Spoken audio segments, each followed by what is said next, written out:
And here we are back in Minron. Yay! As you can see, coming along, still a fair way to go. You know, these towers with their statues on the top, there's a lot of work involved here. Plus the top bridges need to go in place with the rear towers. So there's still a fair amount of stuff to do here.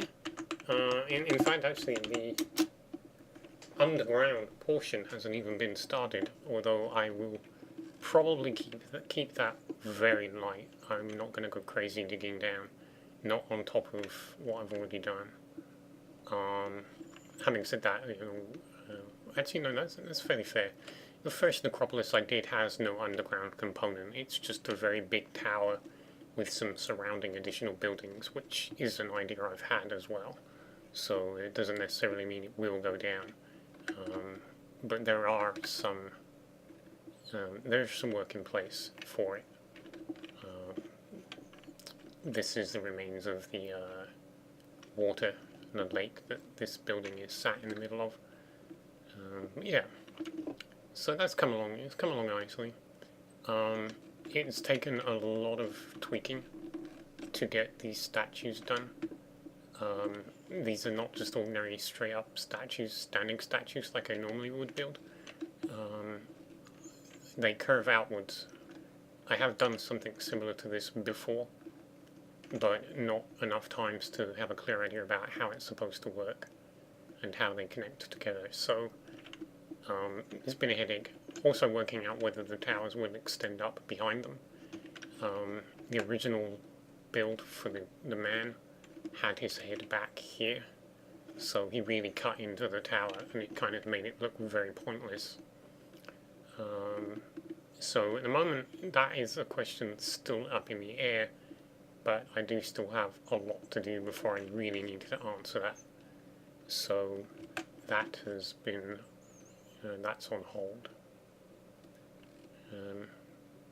And I haven't done anything over at Lacra since I left to build the necropolis, but I want to take a look at the statues on the military academy, because they're based, the ones at the necropolis are very heavily based on the design here.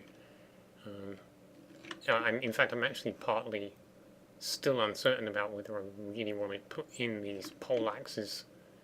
I like the design, I like the way they look. It would be possible to put them in, obviously. I'm just not sure about it.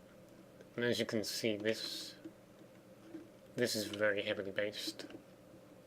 Same concept, same whole overall design. I came here just to see whether they curve the same way. I think they're slightly different in the way that it's like the upper body curves out again halfway up where the abs would be, and then dips back in. But yeah, some question about exactly how I want to finish these. Most of the necropolises, I think all of them so far, have had weapons, basically. They're armed, so this is unusual if I go ahead and don't give them a weapon. Yeah, you can see in this one, the only real difference actually is that I start the second part of the curve just above the belt, which I think looks better from a distance aesthetically as its curving shape, so it's probably going to stay like that. I'm not going to make any adjustments. The last thing I want to take a poke at is this stuff. So this is not natural spawning, or rather it is, but it finished as a flat edge for reasons I've gone into before, due to the map corruption that's occurred for several reasons. I'm taking a shot at balancing it out and contouring it, for the very simple reason that in order to get from here to the Eastern Empire, you have to pass this. and if that's going to be the case, I would like it to at least look nice, and not, you know, it's unusual, but I can explain its presence. I just can't explain why it would be flat walled like this. So something needs to be done about it. It needs to be integrated better. But that's pretty much where I'm at and what I've been doing. That stuff's a very long, slow, boring process. I don't have the ability to use MC Edit to make adjustments like that. So I do a little bit of that every time I log in before I get on with the major building. Anyway, I shall stop there for purposes of cutting off YouTube. Say adieu and then get on with some actual work.